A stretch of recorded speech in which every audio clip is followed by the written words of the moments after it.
Objections overruled. Insurance के बारे में हर एक के दिमाग में एक अलग सोच होती है। इसे लेने से पहले काफ़ी सारे ऑब्जेक्शंस दिमाग में होते हैं। ये सारे ऑब्जेक्शंस सुने सुनाए ज़्यादा होते हैं और हमारे कम दूसरों के ज़्यादा होते हैं। आज हम कोशिश करेंगे ऐसे ही कुछ ऑब्जेक्शंस के बारे में समझने की कि क्या ये सचमुच ऑब्जेक्शंस है या हमारे कुछ बहाने हैं। ऐसे ही कुछ ऑब्जेक्शंस के बारे में थोड़ा विस्तृत से जानकारी लेंगे आज के इस वीडियो में। आइए देखते हैं सबसे पहला ऑब्जेक्शन। सबसे पहला objection, I do not believe in insurance. मैं बीमा में विश्वास नहीं करता। अरे भाई, आपको बीमा में विश्वास करने की जरूरत ही नहीं। बीमा में विश्वास करने के लिए ये धर्म थोड़ी ही ना है, ये रिलीजन तो है ही नहीं। Insurance is just a risk management. जो परिवार लॉस ऑफ इनकम माने कि ब्रेड विनर की डेथ की रिस्क नहीं उठा सकता, वह रिस्क हम उस कंपनी को ट्रांसफर करते हैं जो कंपनी इसे उठा सकती है।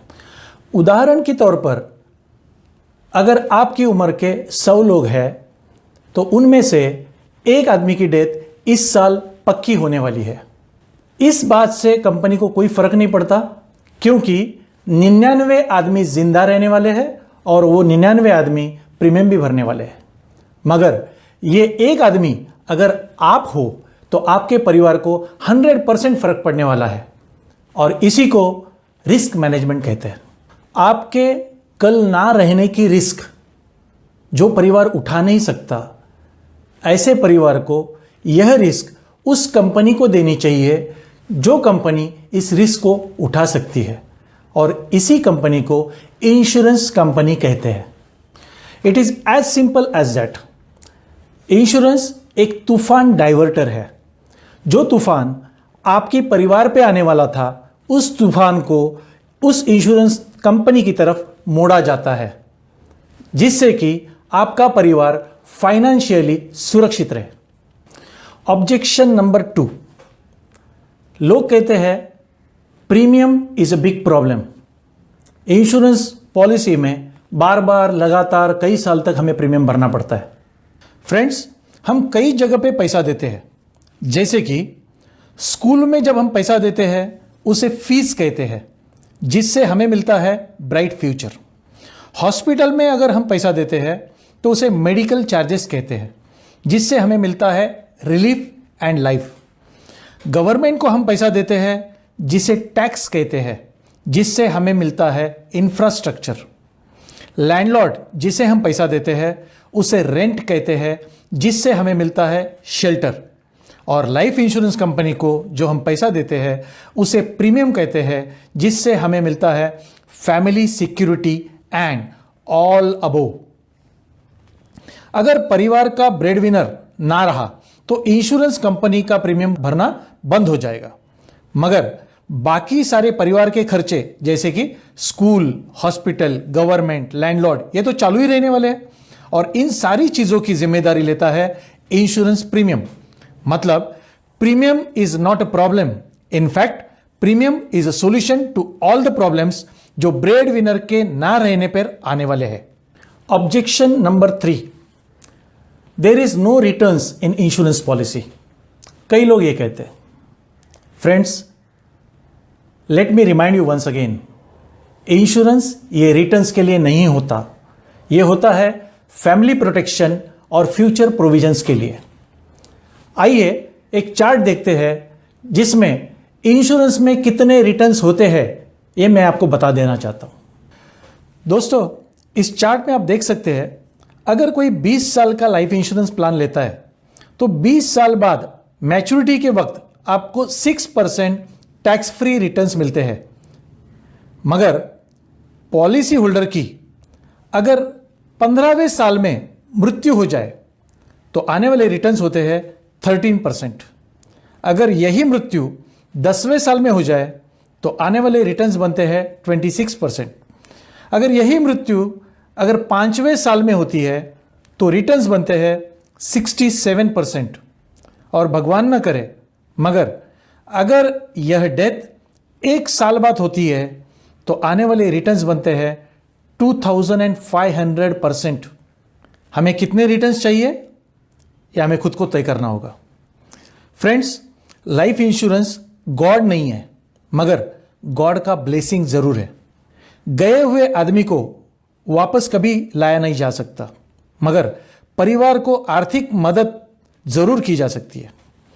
इंश्योरेंस घड़ी की सुई पीछे नहीं ले जा सकता, पर ब्राइट फ्यूचर की घड़ी आगे चालू रख सकता है। इंश्योरेंस रेल को पटरी से फिसलने से नहीं रोक सकता, मगर पीड़ित परिवार के सपनों की गाड़ी पटरी पे जरूर ला सकता है। ऑब्जेक्शन नंबर 4, कई सारे लोग ये कहते हैं कि मेरे पास बहुत सारी इंश्योरेंस पॉलिसीज है। दोस्तों, ये इंपॉर्टेंट नहीं कि आपके पास कितनी सारी पॉलिसीज है, यह इंपॉर्टेंट है कि क्या आपके पास एडिक्वेट इंश्योरेंस है। इंश्योरेंस लेते समय 4 चीजों का खासकर ख्याल रखना बहुत जरूरी है। नंबर 1, वर्किंग कैपिटल, मतलब हर महीने का परिवार को लगने वाला घर खर्च। नंबर 2, फिक्स कैपिटल, महत्वपूर्ण जिम्मेदारियां जैसे कि चाइल्ड एजुकेशन, चाइल्ड मैरिज और अपना old age pension. Number 3, reserve capital, मतलब ऑकेजनल एंड अनफोर्सिन, मतलब अचानक आने वाले खर्च। और चौथी चीज, borrowed capital, full and final settlement of all outstanding loans. अगर आपने कुछ भी लोन लिया है तो आपके नहीं रहने पर वो पूरा का पूरा सेटल होना चाहिए। Minimum present value of all above 4 points is equal to minimum insurance. Kindly refer my earlier video of cash capital need analysis. Objection number 5, कई लोग ये कहते हैं कि rather than insurance we believe to invest in gold और real estate और shares और mutual fund. Friends, it's okay. अगर आपका एडिक्वेट इंश्योरेंस नहीं है तो आपकी हर एक इन्वेस्टमेंट आपके चले जाने के बाद इंश्योरेंस बन जाएगी। मतलब हमारे बाद गोल्ड इंश्योरेंस बन जाता है और परिवार वाले उसे बेचकर कुछ महीने घर चला लेते हैं। हमारी रियल एस्टेट भी इंश्योरेंस बन जाती है। घर हो, दुकान हो या जमीन हो, वो सारी बेचकर फैमिली गुजारा करती रहती है। हमारी शेयर्स और म्यूचुअल फंड की इन्वेस्टमेंट भी इंश्योरेंस बन जाती है और कुछ महीनों तक घर चलाया जा सकता है। मगर अगर हमारा एडिक्वेट इंश्योरेंस हो तो ये सब चीजें बेचने की नौबत ही नहीं आएगी और इंश्योरेंस कंपनी से मिलने वाले पैसे पेंशन में कन्वर्ट करके जिंदगी भर घर चला सकते हैं और same standard of living maintain कर सकते हैं बिना कोई असेट बेचे। दोस्तों, ज्यादातर लोगों को यह कहते हुए मैंने सुना है कि इंश्योरेंस एजेंट पीछे पड़ गया था करके पॉलिसी कराई।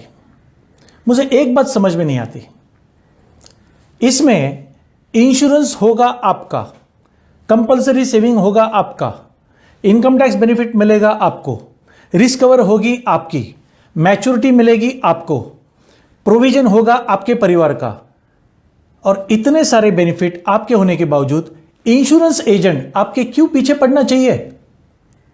मुझे लगता है इंश्योरेंस एजेंट की वजह से कम हम इतनी तो सेविंग कर पाते हैं। अदरवाइज बीवी पीछे पड़ने के बावजूद भी कई लोग सेविंग नहीं कर पाते। फ्रेंड्स, इंश्योरेंस की स्लोगन ही होती है, insurance is a subject matter of solicitation, मतलब बीमा एक आग्रह की वस्तु है। मुझे लगता है इंश्योरेंस एडवाइजर को हमें वेलकम करना चाहिए। वो एक हमारा ऐसा परिवार का सदस्य होता है जो हमें या हमारे बाद हमारे परिवार को पैसा लाके देता है। कई बार हमारे सगे रिश्तेदार भी ये काम नहीं कर सकते। वह एक ऐसा व्यक्ति है कि हमारे परिवार के बाद भगवान से रोज पॉलिसी होल्डर की लंबी आयु की दुआ मांगता है, क्योंकि जब तक पॉलिसी होल्डर जिंदा है वो प्रीमियम भरता रहेगा और जब तक प्रीमियम भरता रहेगा तब तक एडवाइजर को इनकम होती रहेगी। जिस दिन पॉलिसी होल्डर नहीं रहा, प्रीमियम बंद, उसकी इनकम बंद। फ्रेंड्स, हमारी बदकिस्मती ये है कि आज भी दूध पिलाने के लिए या पीने के लिए हमें पीछे पड़ना पड़ता है, मगर कई सारी बोतलों पर इंजुरियस टू हेल्थ ऐसा लिखने के बावजूद लोग उस बोतलों के पीछे पागल होते हैं।